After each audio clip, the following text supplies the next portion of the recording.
आज की इस क्लास के अंतर्गत कक्षा 12वीं के लिए 20 जनवरी के दिन भूगोल का आपका जो पेपर होने वाला है उसका देखिए यहाँ पे पूरा पेपर हम कंप्लीट करेंगे। आंसर भी मैं आपको बताऊंगी।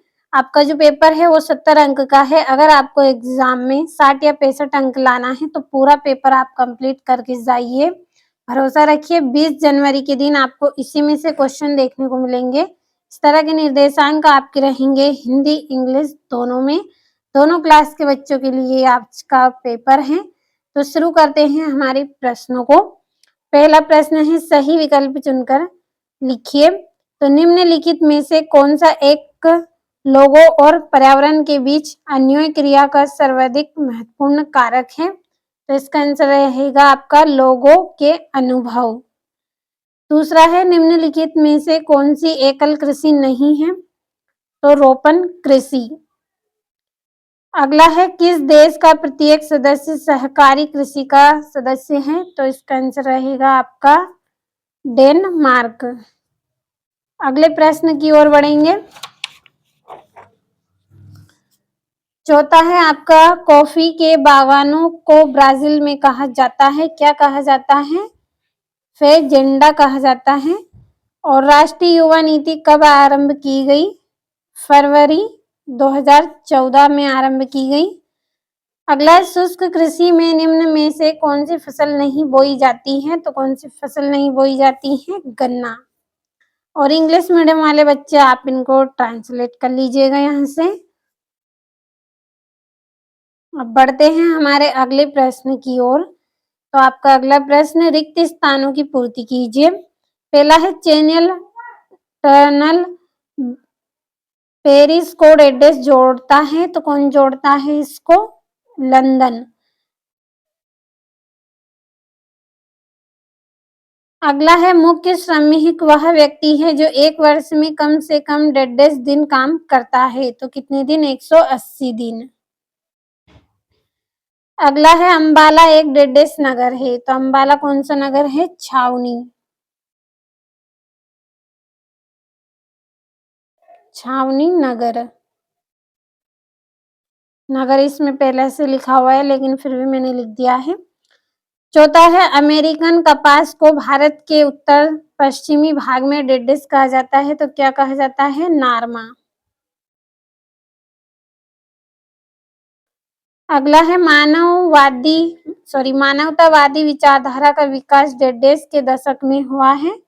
1970। 1970 के दशक में हुआ है। पांचवा है पनामा नहर अटलांटिक महासागर को डेडेस महासागर से जोड़ती है, तो कौन सी? प्रशांत। प्रशांत महासागर। तो देखिए इसमें महासागर लिखा है इसलिए मैंने केवल यहाँ पे प्रशांत लिखा है। और इंग्लिश मीडियम वाले बच्चे आप भर लीजिए। और तीसरा प्रश्न सत्य सत्य लिखिए। पहला है प्रवासी जो किसी नए स्थान पर जाते हैं अप्रवासी कहलाते हैं, तो सत्य है। दूसरा है अखेट मानव का प्राचीनतम क्रियाकलाप है, तो इसका आंसर रहेगा सत्य। अगला है कॉफी एक उष्णकटिबंधीय रोपण कृषि है, तो ये क्या है? सत्य है। और भारत की प्रमुख उद्यान फसल चावल है, तो ये भी सत्य है। और कोंकण रेलवे का निर्माण वर्ष 1938 में हुआ, सत्य है। और भारतीय रेल प्रणाली को 16 रेल मंडलों में बांटा गया है, तो सत्य है। और यहाँ से पूरे आपके सत्य रहेंगे। और अगला प्रश्न जोड़िया है। सर्वाधिक सोयाबीन का उत्पादन तो कहाँ होता है? मध्य प्रदेश में। दूसरा है सर्वाधिक ग्रामीण जनसंख्या, तो इसका रहेगा बिहार। तीसरा है भारत में न्यूनतम भाषाई समूह, तो इसका रहेगा चीनी तिब्बती। चौथा है भारत में पहली संपूर्ण जनगणना, तो इसका रहेगा 1881 ईस्वी। और श्वेत कॉलर श्रमिक, तो इसका रहेगा द्वितीय क्रियाकलाप। यहाँ से हम नंबर डाल लेंगे इन पर।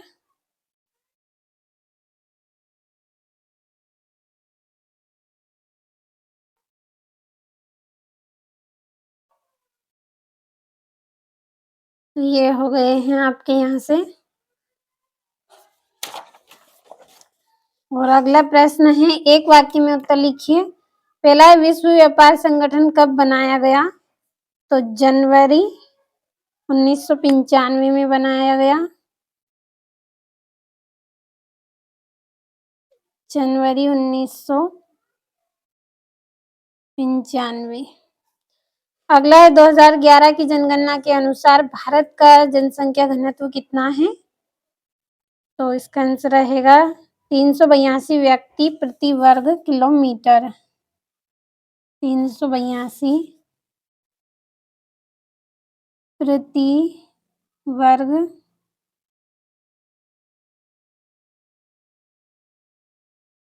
अगला है, भारत में कॉफी की किस किस्म का उत्पादन अधिक होता है? Arabica coffee. अरेबिका कॉफी का उत्पादन क्या होता है? सबसे अधिक होता है। अगला है, भरमौर जनजाति क्षेत्र किस राज्य में स्थित है? हिमाचल प्रदेश में। हिमाचल प्रदेश में। हिमाचल प्रदेश। अगला है, मानव विकास प्रतिवेदन प्रतिवर्ष किसके द्वारा प्रकाशित किए जाते हैं? तो यूएनडीपी के द्वारा प्रकाशित किए जाते हैं। और यहाँ से भी कंप्लीट करें। और ये आपके 2-2 नंबर के हैं। कुंवारी ई.सी. सैम्पुल के अनुसार मानव भूगोल की परिभाषा लिखिए। अशोधित जन्म दर ज्ञात करने का सूत्र लिखिए। 8वां है, मानव विकास के 4 उपागम लिखिए। 9वां है, रोपण कृषि की कोई 2 विशेषता लिखिए। और भारत में प्राथमिक क्षेत्र में श्रमिक सहभागिता कम होने के कोई 2 कारण लिखिए। और ये गुच्छित बस्तियां किसे कहते हैं? जल संभार प्रबंधन से क्या सही है? वायु प्रदूषण नियंत्रण के कोई 2 उपाय लिखिए। 14 है, विश्व में जनसंख्या के वितरण को प्रभावित करने वाले कोई 3 सामाजिक कारकों को समझाइए। आदिकालीन निर्वाह कृषि कोई 3 विशेषता लिखिए। भारत के कुछ राज्यों में विशाल ग्रामीण जनसंख्या क्यों पाई जाती है? और भारतीय राष्ट्रीय जल नीति 2002 की कोई 3 प्रमुख विशेषता आपको बतानी है। और स्वेज नहर एवं पनामा नहर में कोई 4 अंतर बताना है। तो आप भरोसा रखें, पूरे प्रश्नों को कंप्लीट करें। 20 जनवरी के दिन आपको इसी में से क्वेश्चन देखने को मिलेंगे। और मैं आपको लगातार वार्षिक परीक्षा की तैयारी करवा रही हूँ, तो उनमें से भी आप प्रश्नों को पढ़ के जाएं, क्योंकि कुछ प्रश्न आपके उसमें से भी रहेंगे। वार्षिक परीक्षा में जो क्वेश्चन आपको बताए हैं मैंने कि ये आपके प्रश्न रहेंगे, तो उनमें से कुछ पेपर में आपके प्रश्न रहेंगे, तो उनको भी आप पढ़ के जाइएगा। और मैंने वीडियो के डिस्क्रिप्शन में नंबर भी दिए हैं, यदि आपको कुछ जानकारी लेना है तो आप कॉल कर लीजिएगा उन नंबरों पर। थोड़ा सा यहाँ पे छोटा कर देती हूँ ताकि आप एक पेज में स्क्रीनशॉट ले सकें। छोटा कर दिया है, यहाँ से स्क्रीनशॉट आप लीजिएगा और अच्छे से कंप्लीट आप करें।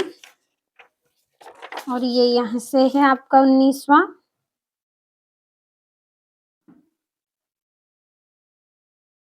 यहाँ से ये आपका 20वां है।